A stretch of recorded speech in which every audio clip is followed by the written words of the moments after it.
திமுகவின் 2026 தேர்தல் யுக்தி.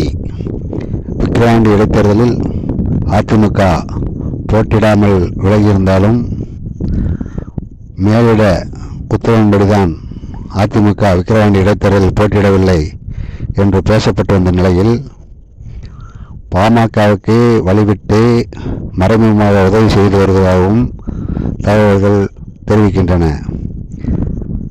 இந்த விக்கிரவாண்டி இடைத்தேர்தலில் அதிமுக போட்டியிடாமல் பாமகவுக்கு உதவி செய்வதன் மூலம் 2026 சட்டமன்ற தேர்தலில் பாமக தன்பக்கம் சாய்ந்துவிடும் என்ற நோக்கத்தில் அதிமுக பொதுச் செயலாளர் எடப்பாடி பழனிசாமி நம்பிக்கை தெரிவித்து இந்த விக்கிரவாண்டி இடைத்தேர்தலில் போட்டியிடாமல் விலகியுள்ளதாகவும் தகவல்கள் பேசப்பட்டு வருகின்றன.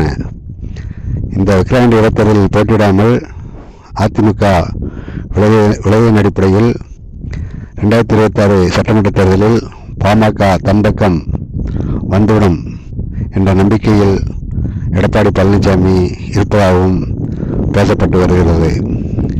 விக்கிரவாண்டி இடைத்தேர்தலில் அதிமுக போட்டியிடாமல் விலகிய நிலையில் மேலிட உத்தரவின்படிதான் அதிமுக தேர்தலை புறக்கணிப்பதாக பேசப்பட்டு வந்த நிலையில் பாமகவுக்கு மறைமுகமாக உதவி செய்து வருவதாகவும் தகவல்கள் தெரிவிக்கின்றன.